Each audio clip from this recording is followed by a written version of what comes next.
हम लोग ये कह रहे हैं कि 0 से 15 साल तक, मतलब 10वीं 12वीं तक बच्चों को इतनी अच्छी शिक्षा दी जाए कि वो आगे चलकर व्यवस्था पर बोझ न बने। और इसको करने के लिए हम लोग को 10 वर्ष लगेंगे। ये भी बात मैं कह रहा हूँ, ये चीज़ आसानी से हो नहीं सकती है। इसको करने में करीब 5 लाख करोड़ रुपया खर्च होगा। हर साल इसको हम लोग 50,000 करोड़ रुपये खर्च करके करेंगे, और जिसके तहत बिहार के हर प्रखंड में नेतरहाट जैसा एक विश्व स्तरीय विद्यालय हम लोग हर साल बनाएंगे, ताकि अगले 5 वर्षों में कम से कम हर प्रखंड में 5 नेतरहाट जैसे विद्यालय जरूर बन जाएं। अब आपका ये सवाल होगा, तब तक जब तक आप ये सुधार करोगे तब तक अभी जो बच्चे पढ़ रहे हैं उनका क्या होगा? उसके लिए हम लोग कह रहे हैं कि अगर आपके पास आपके इलाके में सरकारी स्कूल अच्छा नहीं है तो आप अपने बच्चे को प्राइवेट स्कूल में भेजिए। उसका फीस एक रेगुलेटेड फीस सरकार भरेगी। तो जन स्वराज की शिक्षा को लेकर ये जो सोच है कि 15 साल से कम उम्र के बच्चों को इतनी अच्छी शिक्षा दी जाए ताकि वो व्यवस्था पर आगे चलकर बोझ ना बने। और अच्छी शिक्षा देने के लिए rather than making school in every village, we are saying कि हर प्रखंड में 5 से 10 अच्छे विद्यालय बनाए जाएं और लोगों को बस की सुविधा दी जाए, स्कूल बस की, ताकि बच्चे अच्छे स्कूल तक पहुंच सकें।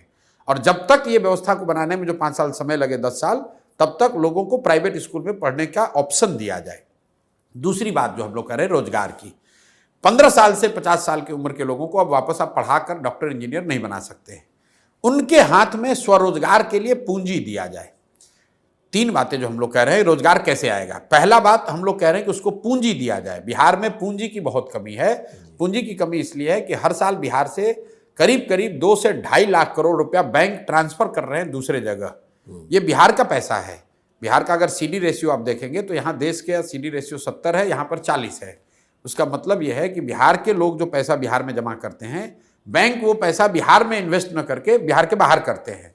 पिछले वर्ष बिहार में 4,21,000 करोड़ रुपया लोगों ने जमा किया बैंकों में। बैंकों ने लोन के तौर पर 1,61,000 करोड़ रुपया वापस दिया। बाकी पैसा कहाँ गया? बाकी पैसा चला गया गुजरात, कर्नाटक, तमिलनाडु, मध्य प्रदेश, महाराष्ट्र, जहां पर लोगों उद्योग धंधे लगा रहे हैं। तो हम लोग की सोच ये है कि 3 चीज करके यहाँ रोजगार, स्वरोजगार पैदा किया जा सकता है। पहला, बैंकों के साथ मिलकर काम किया जाए ताकि यहाँ पूंजी उपलब्ध हो। ये 2 लाख करोड़ रुपया जो बिहार के लोगों का पैसा है जो बाहर जा रहा है वो बिहार में ही रहे। बिहार के लोगों को लोन मिले ताकि लोग अपना घर बनाएं, उद्योग लगाएं, कृषि में काम करें। दूसरी बात हम लोग कह रहे हैं मनरेगा को कृषि से जोड़ने की, कि जो मनरेगा का पैसा है, मनरेगा का मजदूर है, जो भी किसान बिहार में फूड ग्रेन से मूव होके कैश क्रॉप की ओर जाएगा, उसको मनरेगा का किसान नहीं, मनरेगा के तहत उसको मजदूर फ्री दिया जाए। उससे क्या होगा कि लैंड की प्रोडक्टिविटी बढ़ेगी और